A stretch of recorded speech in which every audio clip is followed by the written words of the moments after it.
Very good morning, students.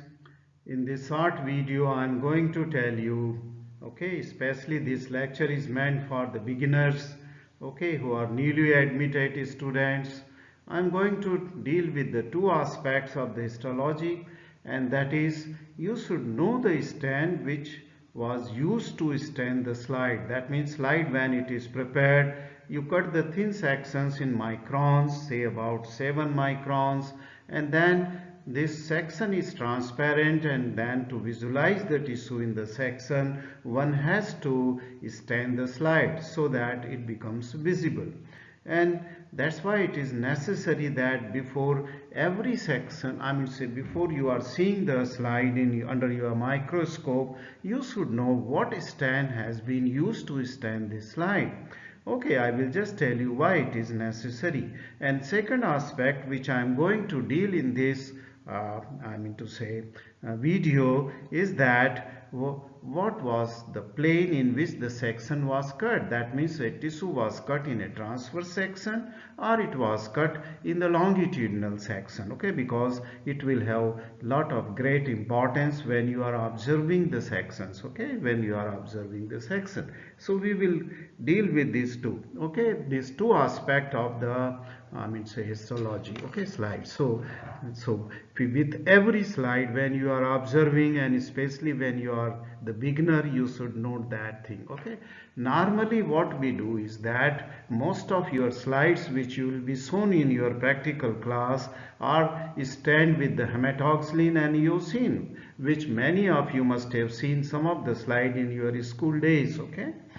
And this however, sometime we in medical school will also use, okay, the slides which are stand not only with haematoxylin and eosin, which is a common stand. We may use some of the special stand to visualize some of the things which are not seen under the when the slide is stand in haematoxylin and eosin. For example, a neuron is not seen completely in haematoxylin eosin. The fat cells are not seen properly into the haematoxylin and eosin, okay, like that. And various parts of the cells which are not also seen in haematoxylin and eosin can be visualized with some other spatial stents. So sometimes the spatial stents are also used.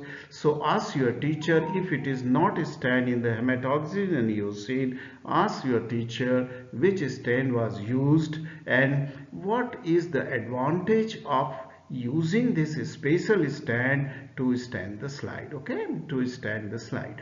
For example, when you stand a slide, when you will be shown a slide stand with the Golgi stand, as I said that haematoxylin eosin will not stand the complete neuron or the no cell. It will only stand the body of the cell, that means the nucleus and cytoplasm which is surrounding to it, but it will not stand its process like the axons and dendrites, okay. But in the Golgi stand you will see a complete neuron with this lot of the dendritic process coming out, and a long axon which is going for a long distance can be stand with the Golgi stand. Similarly, when you will stand your slide, say for example, for the visualization of the basement membrane, a stain is used as which is called as PAS or periodic acid chief reagent. Here, just under my this marker, this pointer, I am showing you the PAS stain, okay, and this will stand the basement membrane, which will look the magenta in color, or that means the maroon color, okay. And then you can clearly see the presence of the basement membrane, which in haematoxylin and eosin is not visualized, okay. So I am passing to the next slide. Let us see here what the basic stain which we use, and lot of your slides will be stained with that of the haematoxylin and eosin color. This stain here which are used in this slide, they are the haematoxylin eosin. Okay, here the nucleus which will be stained with that of the haematoxylin, and surrounding to the nucleus is the cytoplasm, and this will be stained with that of the dye eosin. And this nucleus will look blue or the violet in color with the stand with the haematoxylin, and the cytoplasm which is stand with the eosin color, which will look mostly the pink in nature. Okay, this is true for a single cell when you will stain, or when you will stain the tissue. For example, this is the epithelium and this is the cuboidal epithelium, this is the muscular tissue, elongated nuclei, so this is the smooth muscle. And in this, if you will go to the organ, this is the part of the kidney. Okay, that is from the medulla of the kidney you are seeing the vasa recti, or that of the loop of Henle, the collecting duct, and they are also stained with the haematoxylin and eosin color. Similarly, in case of the urinary bladder, you can see that this is the transitional epithelium. Okay, again stand in haematoxylin. These are the smooth muscle of the bladder, and this is the loose connective tissue. Similarly, some of the parts of the cytoplasm, okay, that means organelles, okay, they will take the different stand. In a cell, if you see at a light electron microscopic level, you will see a structure which is usually in the infranuclear position, and when I say the infranuclear position, it means it is close to the basement membrane, where it is the cell is attached to the basal lamina or to the basement membrane. Here you can see the bluish stand is on the rough endoplasmic reticulum, and rough endoplasmic reticulum because it have the ribosomes on it. But if you will go to the apical part of the cell, there will be the secretory granules may be present, especially in the glandular epithelium, okay, which are secreting the protein, and there it will be having the stand with the pink stand, because secretory granules and the cytoplasm all around is the will take always the pink stand, that is eosin stand. Okay, eosin stand, that means not only the tissues but also a single cell may show the different stand depending on what is its chemical composition is there. Let us go to the next slide where we will see further this aspect. Now again the same question is there, why haematoxylin always stain the nucleus and eosin the cytoplasm. Okay, haematoxylin is a basic stain, it has a basic charge, okay, haematoxylin, okay, therefore it stains the acidic component of cell. And what are the acidic component of the cell? It is the nucleus contain the acid, okay, acidic component in the form of deoxyribonucleic acid, DNA, ribonucleic acid, or RNO. Okay, these are the two components which are present in the nucleus. That's why the nucleus is stained blue or violet in color as it is seen in this cell. Okay, and this is because it is the acidic in nature. DNA and RNA are acidic in nature. Thus the basic haematoxylin dye will go and stain this component. Now, eosin is acidic stain, okay, therefore it will stain the basic component of the cell, cytoplasm, organelle, cytosol, okay, okay. This will go and stain it pink in color. All area which is surrounding to the nucleus in cytoplasm within the cell membrane will be mostly stained pink in color. Okay, it will be stained pink in color. So depending on the electric charges which are present in the component of a cell, whether it is acidic or basic, there will be the affinity to stand by the haematoxylin or the eosin color. Now the parts of the cell stained with eosin here, which are pink in color, are called acidophilic, and that part of the cell, that is nucleus here especially, which is stained with the haematoxylin, are called basic stain or basophilic. Okay, it will be called. So the nucleus is basophilic and the cytoplasm is acidophilic, depending on, this is because stained by the haematoxylin and eosin respectively, because haematoxylin is basic stain and eosin is the acidic stain. I hope that you got this point. Now, the second aspect in this video which I am going to discuss is that you should know the plane of the section. That means when your section is cut of the tissue with the microtome at the micronic level, as I said, usually it is 5 to 8 micron slides are prepared, then the tissue is oriented to cut in transverse plane or in the longitudinal plane. Okay, so and sometimes you don't have the control over to keep the tissue in transverse or longitudinal plane, and it is cut either obliquely or transversely or longitudinally, where you have no control. Okay, because tissue is such that you cannot know whether it is transverse or obliquely oriented.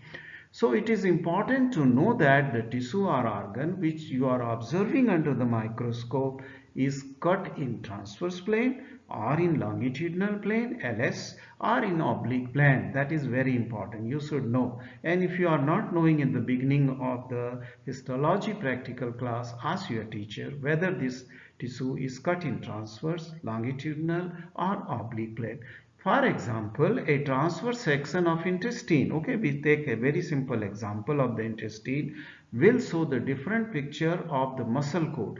You must be knowing from your lower classes that if you see the layers of the intestine, it is serosa, then muscle coat, outer circular, outer longitudinal, inner circular muscle coat is there, then comes the submucosa, then comes the muscularis mucosae, and then comes the loose connective tissue of the lamina propria, and finally villi are lined by the columnar epithelium. So this section, you should know whether this is transverse or cut in longitudinal, because the picture will differ. If it is in longitudinal, it will be different, especially when you are passing through the muscle coat or observing the muscle coat transverse and longitudinal section of the muscle coat. Okay, it will be different in longitudinal section and into the transverse section.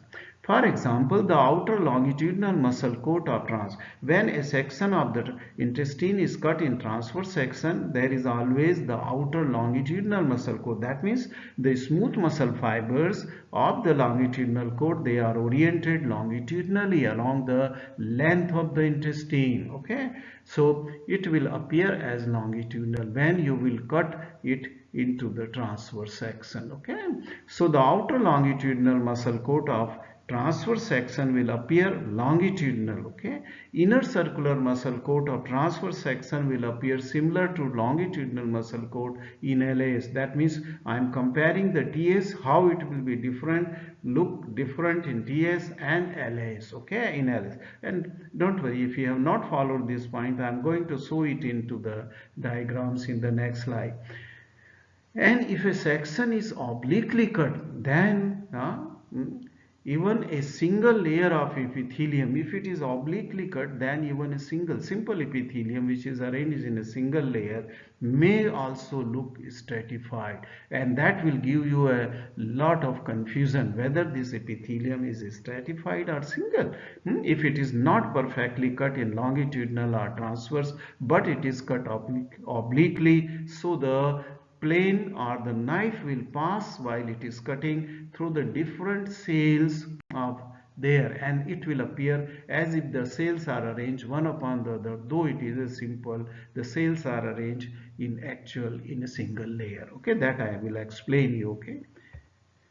Okay, let's go to this section.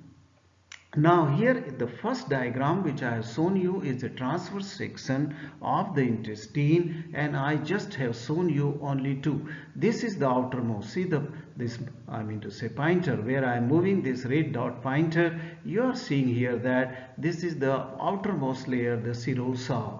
and then this is the muscle coat are shown here, only two muscle coat.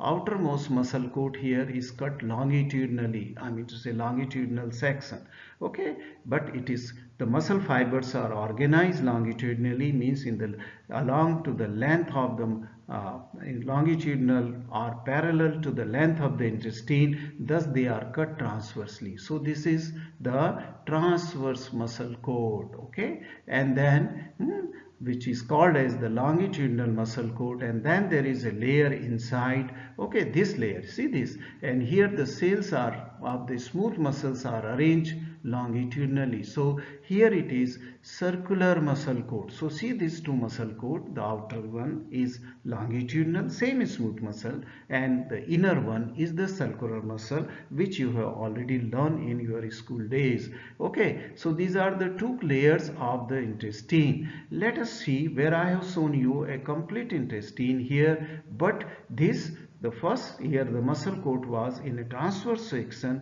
In this it is an example of the duodenum, where the section is not cut in transverse, it is cut longitudinally. Why? Because here the outer after serosa, you see this where this pointer is moving, this is the outermost muscle layer, smooth muscle layer, and it is quite different than this first diagram, and here the cells are looking as they are arranged longitudinal. So the one which was seen, the section, that means the longitudinal section, here they are seeing as a circularly arranged around the lumen of the intestine. So one which was seen here as a transverse, here it is seen as the fibers are arranged in their whole length longitudinally, okay. So then you see the another muscle coat here, and this is entirely different, okay. Here it was circularly arranged muscle fiber in first diagram, but here it is appearing as they are longitudinally arranged, and this is because in the first diagram the muscle coat or the intestine was cut transversely, okay, and here the section is cut longitudinally. So there is a reversal, okay, there is a reversal which will be seen in orientation, but in intestine we always know that outer is longitudinal and inner is the circular muscle coat when the section is transverse, okay. That should be keeping in your mind, and then if you will see a reversal here, you can say that it is not a transverse section, it is a longitudinal section is here. Similarly, in this third diagram where it is of the same portion, and I have just exposed it, I mean say enlarged it, here you can see the serosa, you can see in a longitudinal section or LS section of intestine, in the same from the same diagram you can see the circular muscle coat is here, and here the muscle coat is longitudinal, which we just reverse as it is seen in the first diagram. So it is important to know whether your section is in a transverse plane or in the longitudinal plane. Let us see the same thing here, let us see the same thing here, transverse and longitudinal in the same section. Now this diagram I have taken from the net, it is not from my book, okay. Now you can see here this aspect, okay, of the diagram is transverse section, and this which is at right angle, this aspect of the diagram is a longitudinal section, okay. This is cut at right angle, okay, this is cut at right angle to it. So here is the serosa, this is the outer longitudinal muscle coat of the smooth, and this is the circular muscle coat in where it is transverse cut, okay. But this circular muscle coat, when you will see in a longitudinal section in the same tissue or the same intestine, you will see that its appearance will become as that of the longitudinal, okay, which was here in the outer layer, and here where it was the outermost longitudinal layer, it will appear as circular. What I have shown you in the previous slide, you can see both the plane in the same diagram, longitudinal and circular, there will be a reversal, okay. So that way it is important to know your slide whether it is longitudinally cut or the circularly cut, okay. I am passing to the next slide. Now this is the last slide, and here I have said that you should try to visualize the image of a slide in 3 dimensions. This is very important for your training in histology. Though you will see your slide in 2 dimensions under the light microscope, but in your mind you should try to visualize it into the 3 dimensions. Okay, you should try to, because it is important. If you will not visualize it into the 3 dimension, then you will fail in just I mean to say learning what actual a tissue is there, okay, how it is made. So though your section which is visible under the microscope is in 2 dimension, you should learn the image, learn to imagine your mind, okay. Always use your imagination, okay. Imagination to look it into the 3 dimension. That training you should have to give to your mind, how to look it into the 3 dimension, or how to imagine it into the 3 dimension. Once you will learn to imagine that 2 dimensional section which you are observing under your light microscope, then you will understand your histology in a better way. Thank you very much for watching this video.